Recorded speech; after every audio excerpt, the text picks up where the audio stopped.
Have you ever hit your shin on the corner of a table so hard you see stars?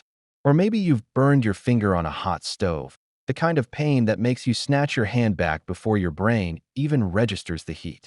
That sensation, that sharp, immediate agony, is one of the most vital survival mechanisms we have.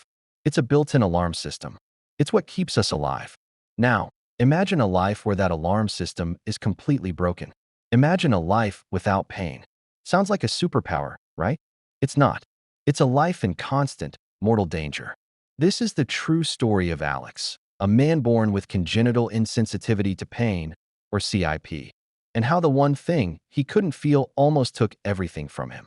Stay tuned, because the scrapes, the broken bones, and the near-fatal mistakes start earlier than you could ever imagine. It started subtly. For Alex's parents, Susan and Robert, the early warning signs weren't dramatic emergencies. They were just weird. When Alex was a baby, he was a dream. He hardly ever cried. Most parents would thank their lucky stars for a calm, peaceful baby, but Susan had a nagging feeling. She'd see him chewing on a toy, and then she'd notice blood. Not a lot, but enough to worry. She'd check his gums and find a small gash, a tiny puncture, that should have made him scream. But Alex just kept smiling, his blue eyes wide and innocent. The first real shock came when he was just over a year old, taking his first wobbly steps. He fell, which is normal for a toddler. What wasn't normal was the sound his arm made when he landed on the hardwood floor. Susan rushed him to the doctor, who confirmed a clean fracture of the ulna, a broken arm, a broken bone that, according to the doctor, should have caused searing, throbbing pain. Alex hadn't shed a single tear. He hadn't even flinched. He just crawled away, a little fussy from the disruption, not the injury. The doctors had a few theories at first. Maybe Alex had a high pain tolerance. Maybe he was stoic. Maybe he was just a tough kid. But as he grew, the accidents piled up, and they became harder and harder to explain away. He'd rub his eyes vigorously when he was tired, and they'd become infected. He'd grip things too tightly, leaving deep pressure marks on his own hands that he wouldn't notice until Susan saw the bruising. When his baby teeth started coming in, he didn't complain. He just bit down harder on his teething rings, often causing the rings to break and his gums to bleed profusely. He literally chewed on himself without realizing the damage he was doing. Robert, a mechanic who thought he'd seen it all, was terrified. He tried to explain to his son that certain things hurt. But how do you teach a concept to a child who has absolutely no frame of reference? See this stove, Alex? It's hot. If you touch it, it will hurt, he'd say, placing his own finger near the burner to show the heat. The next day, Alex, curious, would touch the burner. He wouldn't feel the sharp, burning pain. He'd only smell the burning flesh and see the smoking black patch on his finger before one of his parents raced across the kitchen.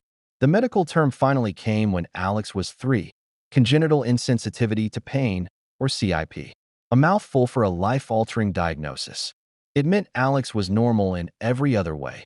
He could feel touch, temperature, pressure, but the signals that tell his brain this is dangerous simply didn't exist. He was a human being without the most basic form of protection. Alex's childhood became a full-time, high-stakes surveillance operation for his parents. The playground, a place of joyful freedom for most kids, was a minefield for Alex. At 4 years old, he didn't understand the necessary caution when climbing a slide. He'd fall off the top rung, hit the ground with a sickening thud, and simply stand up, brush the dirt off his shirt, and try again. The other parents in the park would gasp. They'd rush over, horrified, expecting a screaming child with a concussion. But Alex would be fine, maybe a little dizzy, but otherwise ready to play. It was bewildering and frightening to the community. Soon, the other kids' parents started keeping their children away from Alex. Not out of malice, but out of fear. His risk-taking was terrifying to watch, and they were concerned he might accidentally injure another child in his reckless abandon. His body, even at a young age, started telling the story that his nerves couldn't. His knees were perpetually scabbed and scarred, his shins constantly covered in dark, mismatched bruises from falls he never noticed. The worst injuries were the ones he inflicted on himself inadvertently. One time, he was running, tripped, and his lip struck the corner of a metal bench. He didn't stop running. He kept going until a teacher spotted the crimson trail he was leaving behind. The impact had nearly severed his upper lip. When Susan picked him up from the emergency room, The doctors were baffled. Alex had been perfectly calm through the 14 stitches, watching the procedure with detached curiosity. This lack of reaction was deeply unsettling to everyone around him. They saw the damage, but they couldn't grasp the void where the pain should have been. School became almost impossible. Alex's kindergarten teacher, Mrs. Davison, had to shadow him constantly. During a simple building block exercise, he pressed his fingers so hard into the sharp edges of a plastic toy that his fingertips started to split. He was so focused on making the tower stand up that he didn't feel the pressure building, the tissue tearing. Mrs. Davison had to gently pull the blocks away and wrap his tiny fingers in gauze. His academic life was overshadowed by his physical vulnerability. Robert and Susan began exploring custom protective gear, soft padding for his joints, thick gloves to prevent him from damaging his hands and teeth, and even a soft helmet for when he played outside. They tried to create a physical buffer zone between Alex and a world that was inherently dangerous to him. They knew that if he couldn't feel the warning, they had to be the warning. But a parent's vigilance is finite, and the world is infinite. They couldn't be everywhere, and as Alex got older, he got stronger and faster, making their job nearly impossible. As Alex entered his preteen years, the problem shifted from minor cuts and scrapes to major structural damage. The bones in his body, which should have been protected by the instant feedback of pain, were taking a beating. One weekend, the family was visiting an amusement park. Alex, now 10, was too old for constant hand-holding, and for a few minutes, his parents let their guard down while he was playing a simple arcade game. He was leaning against the counter, focused intently on the screen. He got excited, lunged forward slightly, and struck his chin hard on the counter's edge. He shook his head, momentarily startled, and then went right back to the game. He won a small prize and walked away, completely fine, or so everyone thought. Later that evening, while eating dinner, Alex suddenly couldn't close his mouth properly. His jaw felt stiff. Susan looked closely and saw a slight misalignment, a very subtle lump near his hinge. He insisted he was fine, just a little tired.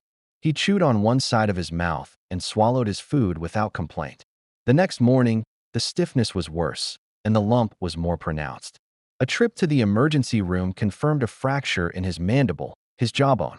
It was a clean break, and the doctor was astounded that a child could sustain such an injury and not report any pain whatsoever. The doctor had to ask Alex's parents multiple times if they were sure he hadn't hit his head or suffered a trauma they weren't aware of. But it was just the arcade counter, an event that, for anyone else, would result in hours of intense, throbbing pain, an immediate cry for help, and a mandatory ice pack. For Alex, it was a moment of awkwardness that he immediately forgot. The jaw break required surgery and a period of having his jaw wired shut. This was an absolute nightmare for his parents. Not only was the procedure difficult and the recovery long, but they had to constantly monitor his wires and his internal healing process because Alex had no internal feedback. A misplaced wire or a developing infection wouldn't announce itself with a familiar ache. It would only be discovered when the physical damage became visible or caused a non-pain symptom like fever or swelling.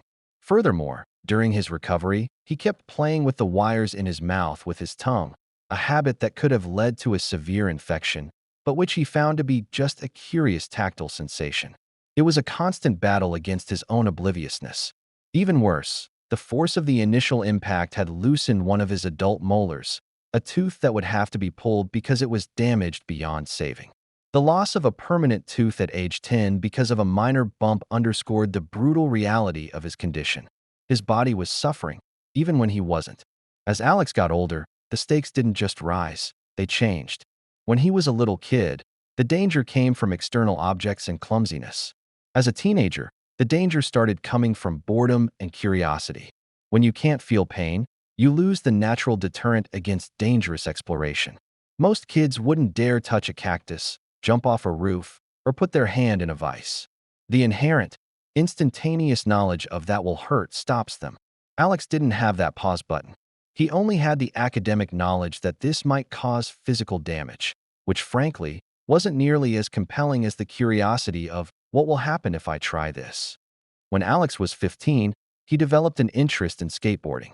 His parents were initially hesitant, but they figured with all the protective gear, helmet, wrist guards, knee pads, and elbow pads, it might be safer than just walking around.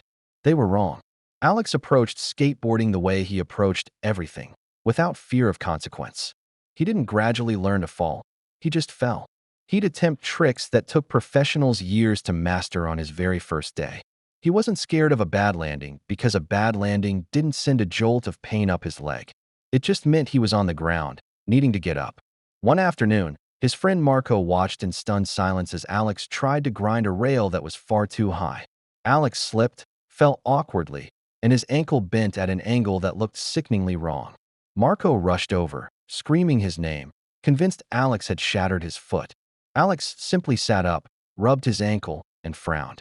"Man, that felt stiff," he commented, totally detached.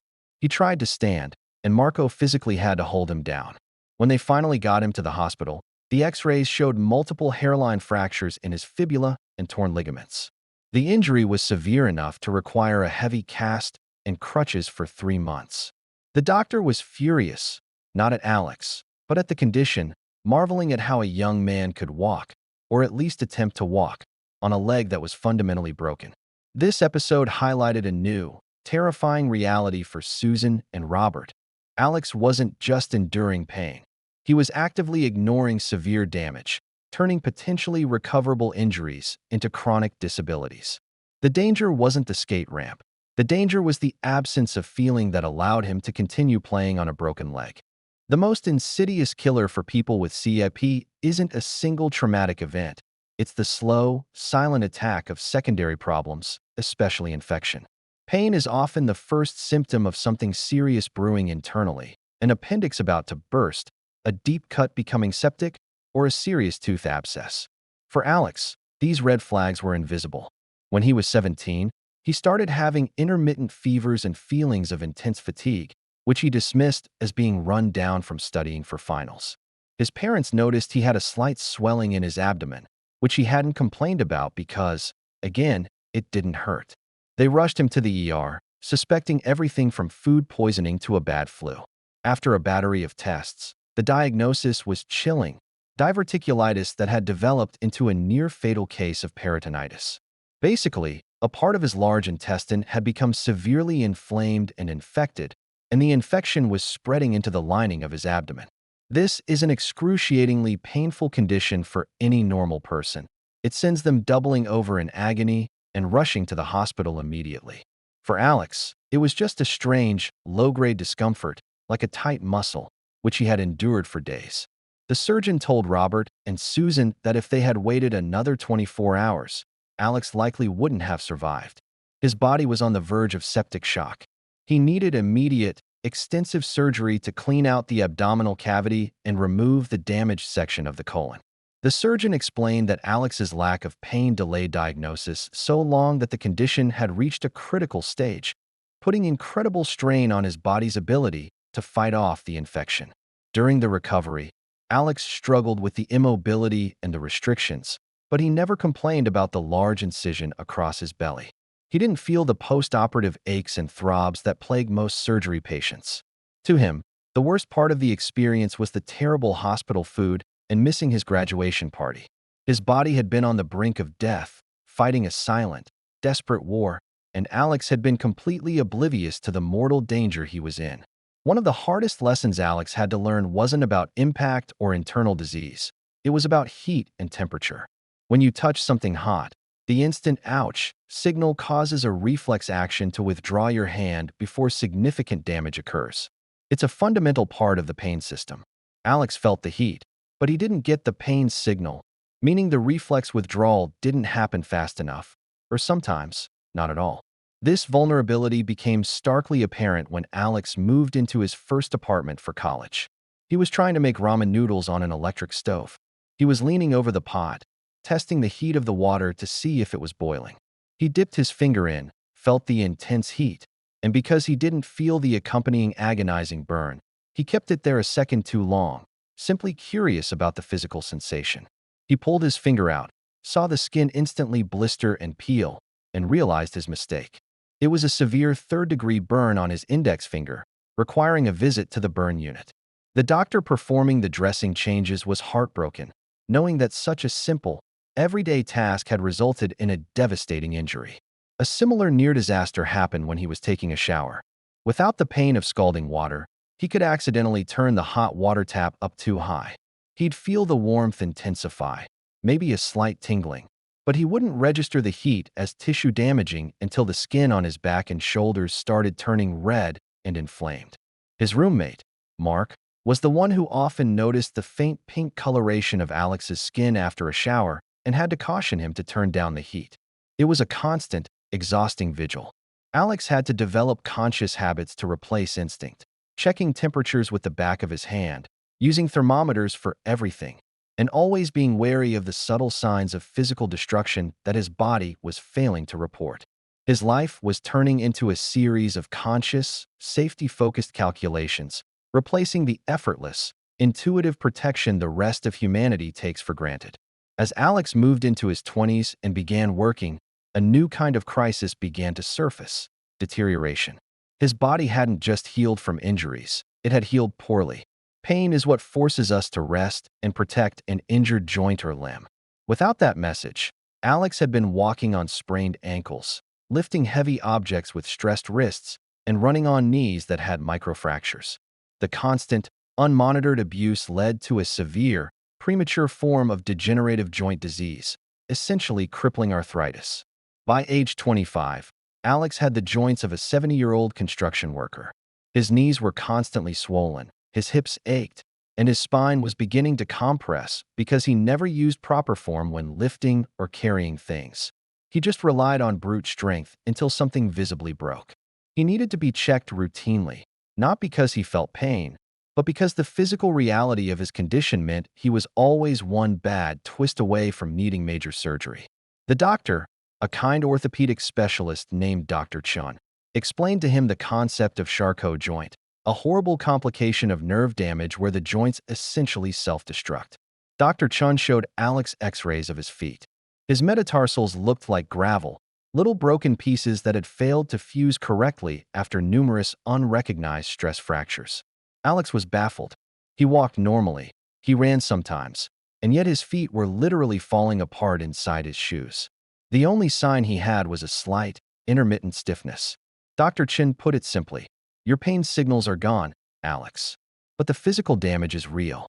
Every step you take, you are grinding bone against bone. You just can't feel the resulting destruction." This realization was terrifying. His body was quietly eating itself alive, and his only defense was disciplined, conscious movement, which went against every natural impulse. The challenges of living with CIP extend beyond major trauma. They seep into the mundane, day-to-day existence. Simple things that are safe for everyone else are life-threatening traps for Alex. One cold winter night, Alex was home alone, sick with the flu, and curled up on his living room couch. He had a small, electric space heater pointed directly at him for extra warmth. He fell into a deep, feverish sleep, shifting in his sleep so that his bare calf was resting directly against the metal grating of the heater. A normal person would be instantly jolted awake by the searing, agonizing pain. The burn would be immediate, the reflex withdrawal powerful. But Alex, deep in his sickness, only felt a pleasant, intensifying warmth that lulled him deeper into sleep. It wasn't until his next-door neighbor, who had a key for emergencies, came over the following morning to check on him that the disaster was discovered. The neighbor was greeted by a thick, acrid smell of burnt plastic and flesh. Alex was still asleep, but his calf was hideously charred. The skin had fused to the heater's grating in places. The neighbor called 911 immediately. Alex woke up confused and disoriented. The burn was so deep and extensive that it was not only third degree, but had penetrated muscle tissue. He needed immediate debridement and extensive skin grafting. The doctor who treated him was grim. This was one of the most common ways CIP victims ended up in the emergency room: silent, slow, heat-induced destruction. He had been minutes away from permanent nerve damage in his leg or, worse, a systemic infection that could have led to amputation or death. Alex spent weeks recovering, and when he looked at the massive, puckered scar on his leg, it wasn't a reminder of a moment of acute pain, but of a blissful, warm sleep that almost claimed his life. Dental care is particularly tricky for people like Alex. The pain of a cavity or a developing abscess is usually what motivates people to call the dentist. Without that incentive, minor dental issues turn into nightmares. Alex had always hated going to the dentist, not because of the pain, but because of the enforced stillness and the awkward procedures. His parents had forced him to go every 3 months since childhood. When he was 28, he missed a couple of checkups because he was busy with a new job. He started noticing that one of his lower molars felt loose. Not painful, just loose, like a temporary filling that had been poorly seated. He would occasionally wiggle it with his tongue.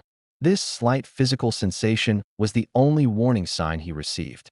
When he finally made an appointment, the dentist, Dr. Lewis, took one look at the x-ray inside. The tooth wasn't loose. It was severely infected, and the infection had spread deep into the bone of his jaw. The lack of pain meant the infection had been silently eating away at the structure around the root for months. This wasn't a cavity. This was a severe, chronic dental abscess that was dangerously close to compromising his entire jawbone. Dr. Lewis had to perform an emergency extraction, followed by a bone graft to fill the massive, infected pocket that had formed where the tooth root should have been firmly anchored. He told Alex that if he had waited just a little longer, the infection could have traveled to his brain, an outcome that is often fatal. The extraction and subsequent bone graft were invasive and required extensive recovery time. For the first time, Alex felt the pressure and the grinding of the procedure, but never the pain. He could hear the tools working against his bone, a terrifying, visceral experience that was almost worse than pain because it was so detached. He left the dentist that day with a stark new understanding. The most dangerous things in his life weren't cliffs or fast cars. They were invisible, slow-moving threats, a tiny cavity, a mild infection, a little stiffness, the things the rest of the world has the luxury of ignoring until they hurt. Entering the corporate world presented a new set of difficulties for Alex. He was a bright, motivated professional in his late 20s, working as a data analyst. He was good at his job, but the office environment held subtle dangers. When most people sit in an uncomfortable chair for too long, their body sends constant, nagging signals: a stiff neck, a numb foot, a tight back, forcing them to shift, stretch, or stand up. This constant microadjustment is essential for avoiding long-term physical damage. Alex didn't get those reminders. He could sit, completely still, in the exact same awkward position for 6, 7, even 8 hours, absolutely focused on his screen. The only thing that made him move was hunger or the need for a restroom break. This stationary, uncorrected posture led to chronic spine issues. He started developing deep pressure sores on his tailbone and the backs of his thighs because the sustained, localized pressure was cutting off circulation, and he couldn't feel the tissue damage occurring underneath his skin. His colleagues found him strange. He never complained about sitting on uncomfortable airport benches during business trips or sleeping on terrible mattresses. But they'd also notice he sometimes walked with a very slight limp that he didn't seem to acknowledge. Once, he was carrying a ridiculously heavy box of server components.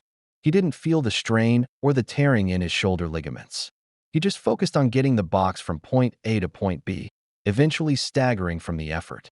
It wasn't until his boss noticed the massive, balloon-like swelling in his shoulder the next day that they realized he had torn his rotator cuff, an injury that usually drops a person to their knees in agony. He had done a serious day's work with an acute, disabling injury. His colleagues started calling him Iron Man behind his back, thinking his lack of complaint was a sign of immense toughness, completely unaware that it was, in fact, the greatest vulnerability he possessed. Alex's CIP didn't just affect his physical health, it complicated his social and emotional life. The relationship between pain and empathy is complex. When we see someone get hurt, we automatically wince and feel a degree of vicarious pain, a mirror neuron response that helps us connect. Because Alex had no internal reference point for physical pain, he struggled to fully grasp the intensity of suffering in others, particularly physical suffering. He understood it intellectually, but not emotionally. This created distance. When his girlfriend, Sarah, sprained her ankle while hiking, she was in tears, unable to put weight on it. Alex was helpful. He applied ice, elevated her foot, and drove her home, but he struggled to provide the emotional comfort she needed. He kept offering logical, detached solutions. Well, the doctor said it's just a sprain. So the logical course is rest and elevation. He couldn't access the visceral understanding of the agony she was experiencing, and his lack of reaction often made her feel isolated, as if he didn't care. Sarah loved him, but their relationship was constantly challenged by this emotional gap. He once didn't understand why a friend was taking so long to recover from a minor surgery, suggesting he just power through the discomfort. He had to learn, painstakingly, through trial and error, how to translate the physical cue of pain, which was absent for him, into an emotional cue for empathy and caution. His lack of physical pain made him seem cold or even arrogant to people who didn't know his secret, leading to misunderstandings and the slow erosion of several friendships. He realized that pain wasn't just a warning system for the self. It was a universal language that allowed humans to bond and care for one another. And he was illiterate in that language. In his early 30s, Alex took a winter trip to the mountains with friends. This time, the danger wasn't heat or impact. It was extreme cold. Just like heat, cold should trigger pain receptors to warn the body about tissue damage from freezing. We feel the sharp, stinging agony of frostbite long before the tissue truly freezes. Alex didn't. One day, the group was hiking, and the temperature dropped sharply. Alex was wearing gloves, but they weren't heavy enough. As the hike wore on, he simply felt his hands getting colder and colder, eventually becoming completely numb. This numbness, for him, was the end of the feeling spectrum, not a warning sign. He didn't complain, thinking his hands were just icy cold, and he'd warm them up by the fire later. His friends, however, were constantly rubbing their hands and complaining about the biting cold. They realized Alex wasn't speaking much and looked pale. When they got back to the cabin, his friend Mark insisted Alex take off his gloves. What they saw was horrifying. Alex's fingertips, particularly on his right hand, were white and waxy, the classic, alarming signs of severe frostbite. He hadn't felt the deep, burning ache of the freezing process. They rushed him down the mountain to the nearest clinic. The doctor confirmed he had suffered second and third-degree frostbite. He was lucky. If they had been out for just another hour, he would have likely lost several fingertips to amputation. The doctor explained that the lack of pain allowed the freezing process to continue unchecked until the cells were permanently damaged. Alex finally understood. His condition didn't just remove pain. It removed the essential, early sensory input that signals a change in environmental conditions is about to become a catastrophe. His survival depended on his friend's pain signals, not his own. By his mid-30s, Alex had been forced to become an expert in his own body, a master strategist against an invisible enemy. His life was no longer about living carefree. It was about managing risk. He didn't rely on instinct. He relied on data. He adopted a meticulous, almost obsessive routine to compensate for his missing senses. Temperature checks. He owned multiple digital thermometers, using them for bathwater, food, and even ambient air temperature before settling down to sleep. He learned to trust the numbers over his own feelings of warmth or cold. Physical inspections. Every single morning, he performed a full-body scan in front of a mirror, checking for redness, swelling, or unexplained bruises. He treated every unusual mark as a potential serious injury. He constantly felt his joints, pressing and prodding for subtle lumps or stiffness that indicated inflammation. The timer. Since he couldn't feel the pressure building up from staying still, he set an alarm on his watch to go off every 45 minutes. When the alarm chimed, he was forced to stand up, stretch, and change his position, whether he was at his desk or on the couch. This small, enforced interruption saved his tissues from pressure necrosis. The safety net. He learned to be brutally honest with doctors. When he went to the clinic, he didn't just wait until he felt bad. He went based on risk factors. If he bumped his head, he got a scan. If he had a cough for more than a week, he got checked for pneumonia. His philosophy became, assume the worst, because you won't know the difference until it's too late. This rigid lifestyle was exhausting, but it was the only thing keeping him alive. His physical body was a project that required constant, conscious intervention. The joy and spontaneity of life were often muffled by the relentless need for vigilance. But he understood this was the price of survival. He often felt like an astronaut living in a damaged suit, where every small tear had to be immediately found and sealed before the atmosphere escaped. Alex's body was a map of his condition. By the time he was 40, The scars were numerous and varied. There was the massive, white line across his abdomen from the peritonitis surgery, the puckered, discolored skin on his leg from the space heater burn, and the faint, starburst pattern around his mouth from the childhood lip injury. These weren't scars of battles he had won against an external enemy. They were evidence of a constant, internal betrayal. He noticed how people reacted to them.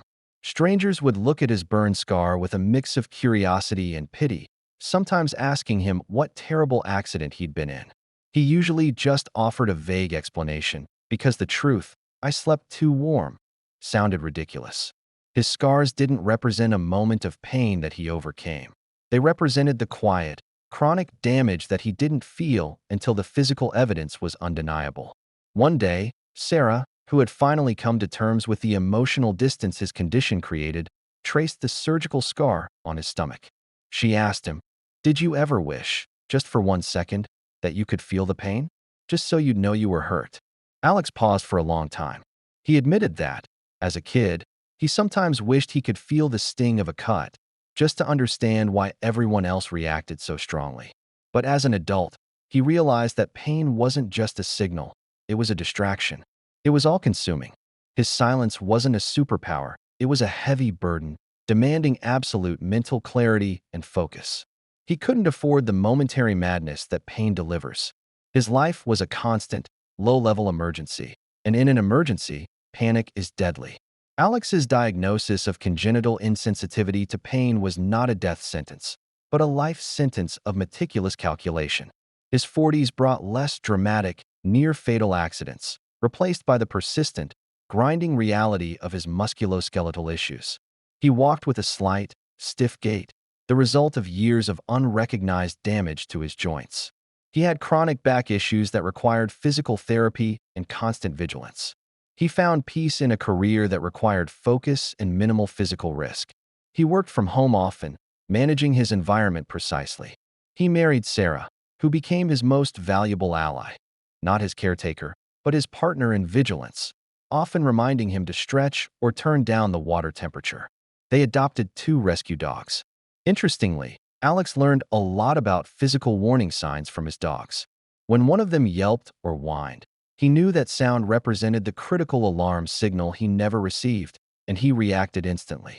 His life was a paradox, a successful, healthy-looking man whose body was far more fragile than anyone around him. He understood that the greatest lesson of his life was that pain is not weakness, it is a gift.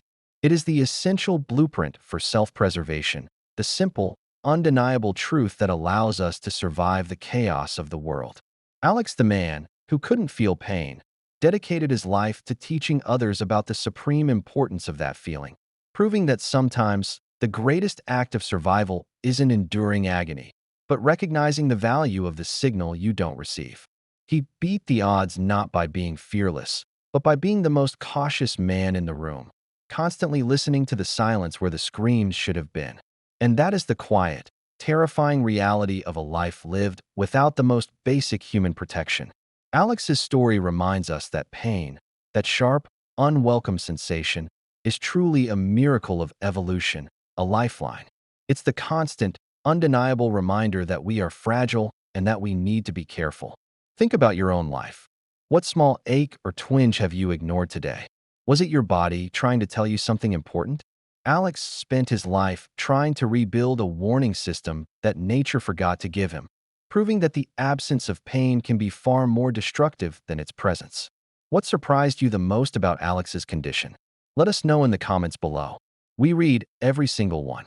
If you found this story compelling and learned something new, please hit that like button, subscribe for more true stories, and ring the bell so you don't miss our next deep dive into the mysteries of the human body. Thank you for listening.